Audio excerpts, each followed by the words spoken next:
Hi అండి, welcome to my channel. ఈ summer special కోడిగుడ్డు మామిడికాయ పులుసు చేసుకుందామా?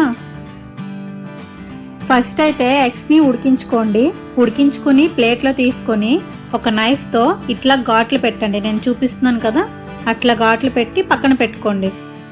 ఇంకా పచ్చిమిర్చి, ఆనియన్స్ ఇట్లా కట్ చేసుకొని అండ్ టమాటా మీరు యాడ్ చేసుకోవాలి అంటే యాడ్ చేసుకోవచ్చు, ఇది ఆప్షనల్. అండ్ మామిడికాయ పులుపుని బట్టి తీసుకోండి. నేను ఇక్కడ మ్యాంగోలో హాఫ్ కట్ చేసి పక్కన పెట్టుకున్నా. ఇంకా గుడ్లని ఇలా ఫ్రై చేసుకోండి. కారం, పసుపు, లైట్గా ఉప్పు వేసి ఇట్లాగా కొంచెం కలర్ వచ్చే వరకు ఫ్రై చేసుకొని పక్కనకు తీసుకోండి.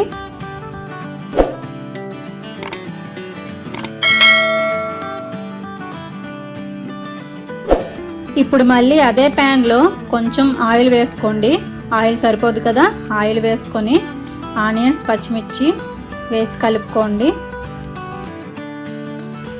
ఆనియన్స్ కొంచెం ఫ్రై అయ్యాక అల్లం వెల్లుల్లి పేస్ట్ వేసుకొని కొద్దిగా కలుపుకోండి.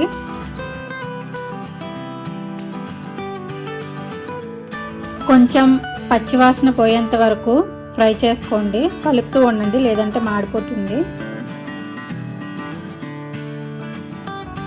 ఇప్పుడు టమాటా తీసి పెట్టుకున్నాం కదా, టమాటా వేసుకొని మళ్ళీ కలుపుకోండి. టమాటా బాగా వేగనివ్వాలి. ఇప్పుడు మామిడికాయ ముక్కలు వేసుకొని బాగా కలుపుకోండి.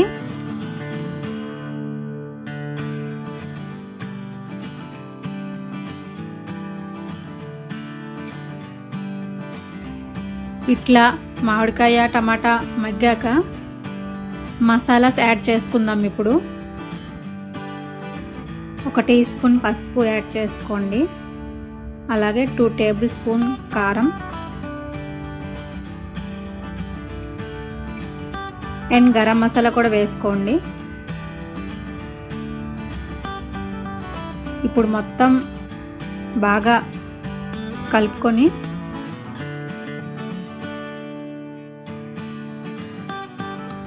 ఇప్పుడైతే ఫైనల్గా ఎగ్స్ని వేసుకోండి. ఎగ్స్ వేసుకున్నాక కొంచెం కలపండి అటు ఇటు. కారం మొత్తం మసాలా అంత పడుతుంది ఎగ్స్కి.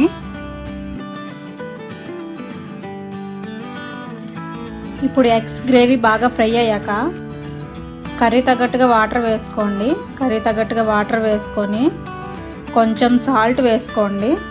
నేనైతే హ్యాండ్తో వేస్తున్నాను, నాకు స్పూన్తో ఎంత వేయాలో నాకు తెలీదు, అందుకే హ్యాండ్తోనే వేస్తాను.